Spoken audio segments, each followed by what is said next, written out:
Everything that I told my daughter this weekend, she already knew.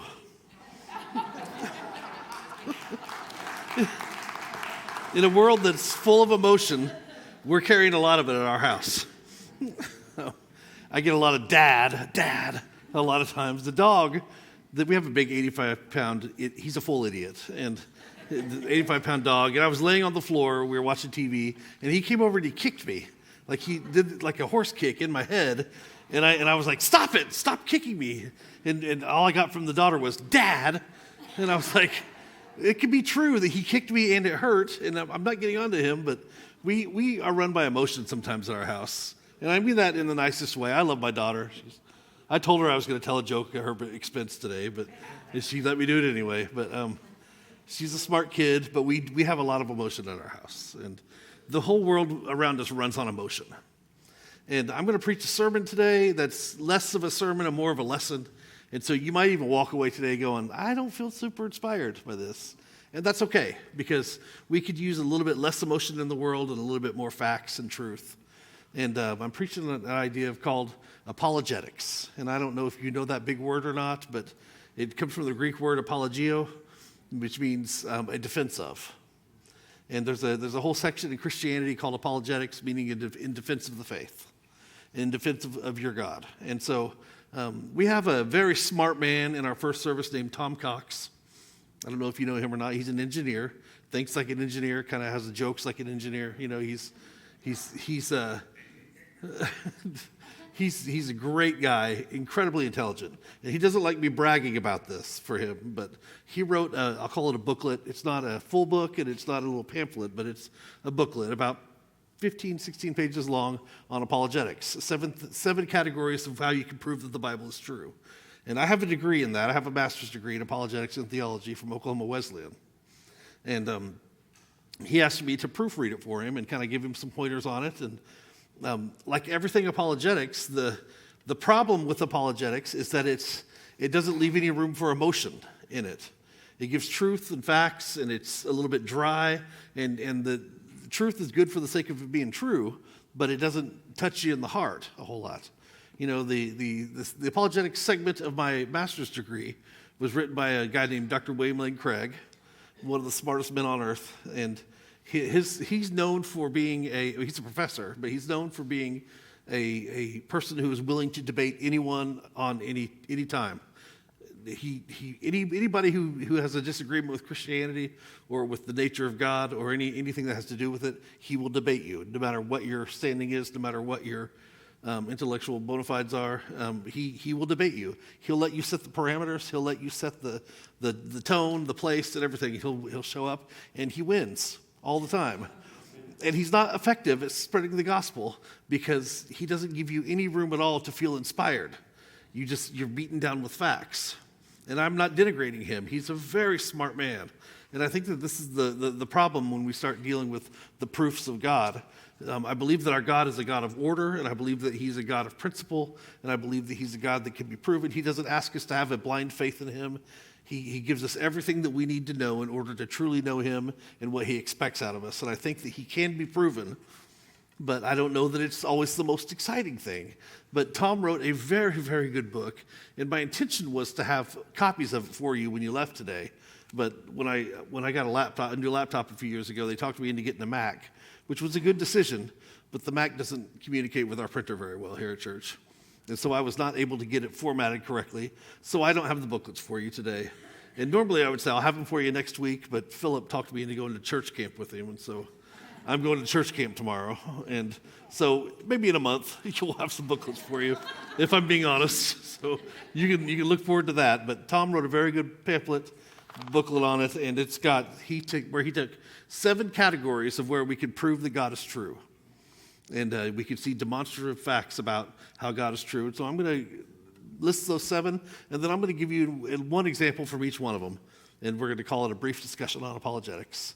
And my hope is that you could take these proofs, so to speak, of God and put them together into a picture of you being able to trust him. And because I don't know that any one of them will satisfy all of your intellectual capabilities. I don't know if it will satisfy every question you have, but I think taken as a whole, we can create a picture of a God that is worthy of being trusted and a God that is worthy, that can be found. And so the 7 categories that Tom lists are ancient written records, archaeological finds, modern science, the accounts of Jesus, resurrection facts, the apostles' transformation, and the fulfilled prophecies. And so let's just jump into it today. Remember, I'm not going for inspiration today. I'm going for info today, okay? So ancient written records, there's these things called the Kirk monoliths. These were found in Turkey in 1861. And what they're the documents of 2 Assyrian kings. And they talk about, they date back to 852 BC and 879 BC, so they're old. They talk about the king Ahab of Israel. And on one of the monoliths, it's the whole discussion about Israel going to battle with one of the Assyrian kings.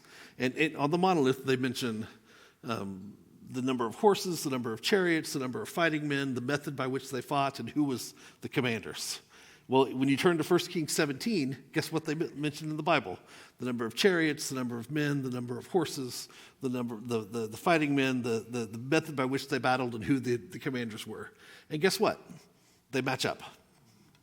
This is proof in the secular world that the Bible, at least in this one instance, is telling the truth.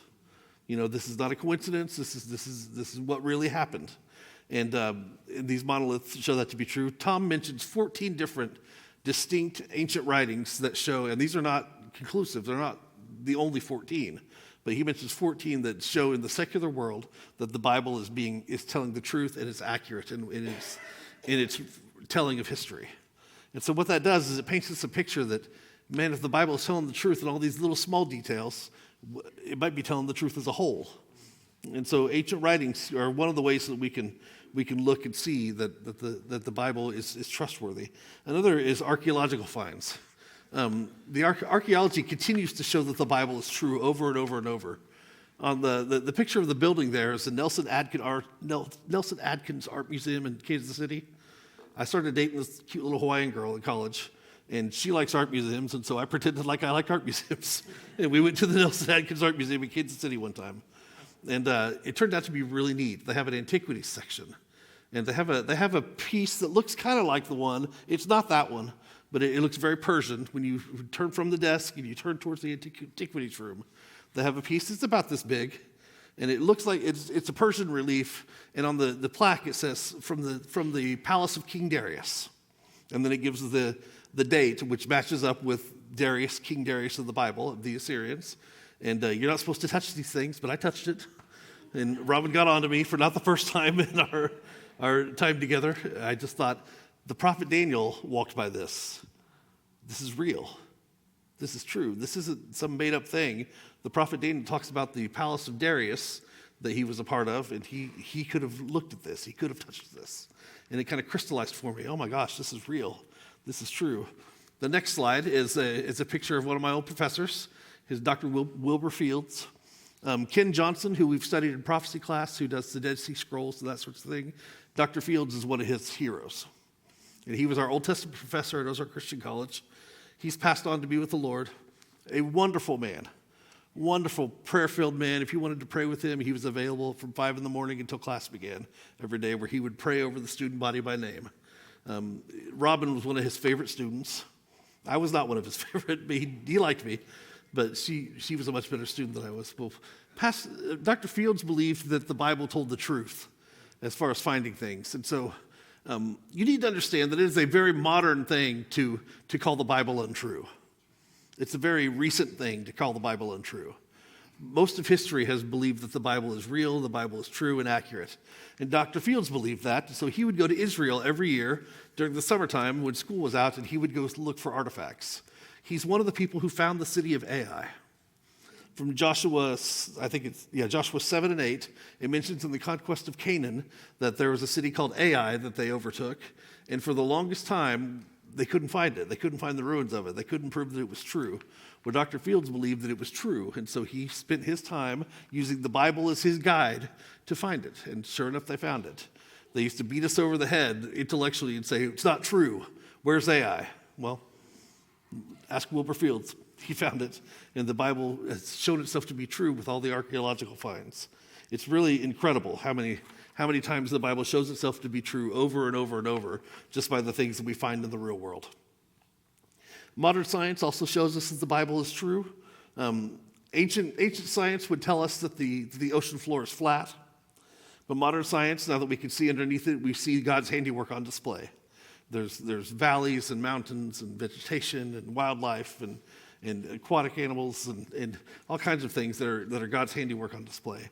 The greater proof for modern science is that we used to think the galaxies just existed and kind of moved on their own, but we know with modern technology that we can see that the universe is constantly expanding, almost like it came from a point of Genesis.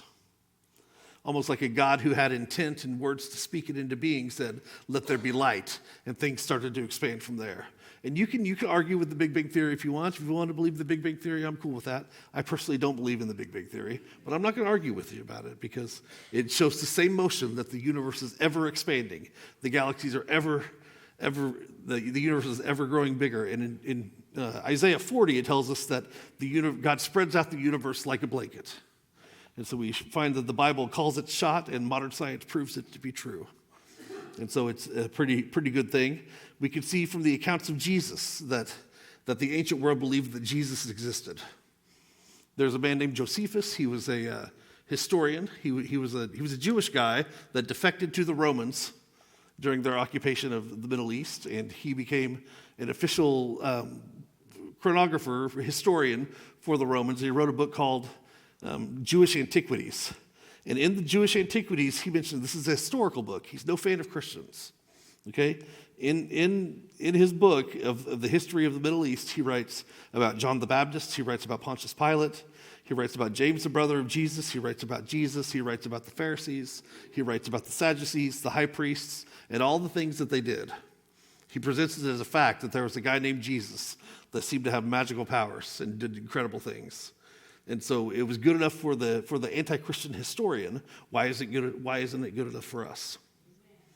And so we see this over and over. There's Pliny the Younger, who was the governor of Bithynia at the time of the Emperor Trajan, and he has a problem with the Christians because they're being accused of things. And so he writes a letter that we can look at today to the emperor and says, "I don't know what to do with these, quote, Christians who they're calling criminals. I find them to have done nothing wrong." He doesn't say that they worship a false god. He doesn't say that they worship an idol. He doesn't say that they worship something that didn't exist. He presents it to the emperor as if this is the God they worship is a God named Jesus that seems to have done great things, and they've done nothing wrong. Trajan actually compliments him and says, "You've handled this correctly," and just acknowledging that the Christians are real and this is a real thing, and this is not nobody. These are not fans of Christianity. And they are treating this whole movement as if it's not a fable. Why are we smarter than the people who were so close to it at the time? What makes us more wise to say, didn't happen? But our whole world, because it doesn't touch them in their emotions, says it didn't happen, can't believe it. Why would a loving God do that? Well, let's stop using our emotion a little bit and see some facts about things. So let's talk about the resurrection facts. Over 500 eyewitnesses saw the risen Lord. In the court of law today, what does it depend on? Eyewitness testimony. And over 500 different people saw and talked about the risen Lord. And it's incredible. Pastor Gary may disagree with me on this. I don't know. Maybe I should have vetted this beforehand. But I don't believe that we know the tomb of Jesus. Now, there's one that we view in Jerusalem, and that is the traditional tomb of Jesus, but there's never been a tomb that's been venerated as the official tomb of Jesus that's accepted worldwide. And the reason I say that is because we have many tombs all over the world that we know where people are buried. In fact, down in Hebron, there's even a tomb called the Tomb of the Patriarchs. And in it, we know is Abraham, Isaac, and Jacob, Sarah, Rebecca, and Leah. All the patriarchs and matriarchs of the Jewish faith are buried there. And we know they're buried there because their bones are there. We don't have a tomb with bones in it of Jesus because those bones aren't dead. Jesus rose from the grave, and we have a whole witness of people that say this is what's going on, that he really did this sort of thing. And It's good enough for the eyewitnesses. It's good enough for the people who were there. We don't have writings. We talk about ancient writings. We don't have the ancient writings saying this was all fake. That doesn't exist. We don't have official statements from government saying this is all ridiculous. This is a fable. We don't have any of the inverse, the reverse evidence. What we have is people treating it as if it were true, people who are close to the time treating as if it were accurate and trustworthy. And it's a very modern thing to question it. And let's talk about the apostles' transformations. The Bible is not kind to the apostles. It shows them as being arrogant. It shows them as being confused. It shows them at times lacking wisdom. It shows them getting angry and flying off the handle. They wanted to strike lightning on unbelievers at one point. They cut off the ear of a guard at another point, trying to protect Jesus. They were full of bravado. They got things right as well, but they were like, we're never going to leave you. We're never going to run from you. And then the minute he gets arrested, they flee. All of them except one. And they're nowhere to be found. They go back to fishing, and they go back to doing their old jobs because they don't want to get in trouble. They don't want to get caught. So the Bible is not kind to them. If the Bible were trying to sugarcoat them and trying to portray it as if they're superhumans, they wouldn't have put all those negative things in the word about them. And that's not how fables work. They would have been the star of the show. They would have been the star of the theme. Instead, it shows them as being terrified and scared. And what happened, though? Each one of them decided that this guy that died on a cross was worth dying for. Because all of them, except for one, passed away under tough conditions. Even the one who betrayed him couldn't deal with the fact of what he'd done, so he hung himself. But then the other 11, except for the Apostle John, who unironically is the one who showed up at the cross for him, all the others were martyred for their faith. How do you turn from being terrified to be seen with him to willing to go over to the entire world speaking the truth, being willing to face stoning, and some of them were crucified upside down, some of them were beheaded, but all of them lost their life because of something that they ran away from initially. What changed in their hearts? What changed in their lives? They saw a risen Lord. Even the Apostle John, I love this story, and I think it's true. I hope it's true. Was arrested, was taken to the Colosseum. They heated up, the story says they heated up a big vat of oil, and they were going to throw him in it and burn him alive and execute him in front of the crowd at the Colosseum because he wouldn't stop preaching about Jesus. So they throw him into the oil, and a few seconds later, he stands up. And he's unharmed. And just like the three Hebrew children in a fiery furnace, just like Daniel in the lion's den, no harm can come of him because God chose to not let him be harmed. So they sent him to an island so that he could go die. And they banished him to the island of Patmos. And what did he get there? He didn't die. He got a revelation. He got our last book of the Bible, got a vision of what the heavens would look like and what Jesus would look like when he comes back. And so then when he outlasts them on the island, he moves to Ephesus and just becomes an elder at the church there. And a beloved figure and a preacher, and took care of Jesus' mother, and died after a good long good life of serving the Lord. But he was certainly transformed. All of them were transformed because of their encounters with the risen Christ. If these were the guys who were willing to put their lives on the line, if they were lying, do you think all of them would have gone through with it? 12 distinct personalities who couldn't even agree on what to do, couldn't even agree when Jesus was with them. They couldn't agree. Like every good church, there's always somebody who wants to argue. They couldn't agree on anything, but yet they agreed that this guy rose from the dead and became their Lord. He started a whole movement. Think about this. Throughout history, we've had many different attempts to squash out the Jewish race, to squash out the Jewish line. And what have they done? From the time of Egypt to the time of World War II, what have the Jews done? They've persisted. And they've held true to their beliefs and held true to their core values, and yet some homeless guy shows up, walking the countryside with 12 dudes who aren't the most educated. And he changes the entire trajectory of the entire world just by the things that he says and the things that he does. He alters Jewish history because of what he brought to the table. There's got to be some truth to it. There's got to be some validity to it. And he doesn't ask us just to believe on our own. He shows us. And the last way he shows us, and this is from Tom's book, is that he shows us with the fulfilled prophecies. Tom mentions 12 definable Old Testament prophecies that Jesus fulfilled with his life. Now remember, all of these were written about the Messiah that was going to come, and they were all written hundreds and thousands of years before the Messiah came. And so Jesus comes along, and there are things that happen that he fulfills that he can't manipulate. Okay, he can't manipulate where he's going to be born. The Messiah was to be born in Bethlehem. Jesus can't make that happen if he's trying to trick people. He can't manipulate how many pieces of silver that he would be betrayed for. But the prophecies tell us the Messiah will be betrayed for 30 pieces of silver. They say that he's going to ride a colt into Jerusalem, that he would do incredible things and bring incredible signs. And in fact, Jesus fulfills over 350 different individual prophecies. If you were to do the math, it's 1 and then 17 zeros, and I don't know how many millions and billions that is. It's 1 and 1 to the 17th power that one person would be able to fulfill 15 prophecies that Jesus fulfilled. And yet he fulfilled 350 plus, meaning that it is a statistical impossibility that any one person could fulfill all of those. And yet we have a Messiah that did it. And it's calling your shot and then checking them off one by one. And Jesus meets all of the goals. And Jesus, who nobody argued didn't exist until modern times. Nobody argued that he didn't exist until modern times. Everybody from the ancient world believed that there was a guy named Jesus, that he existed and did incredible things. That same Jesus fulfilled all of these prophecies that were spoken before him because he is the Messiah. He is the Son of God, and he is risen from the dead. And you can be confident in that. I've said this before, and I'll say it again. My favorite theologian is a guy named Brevard Childs. He was the Old Testament professor at Yale for many years. He had a different view about Christianity until halfway through his career. What he decided about halfway through, because the Lord touched him, is he held his Bible in his hand, and he would hold it like this, and he would say, if the Lord with his intent and with his words could create the universe and create it just like he wanted it, he could give me the Bible in the form that he wants it. And that is a hero of the faith that he could do that.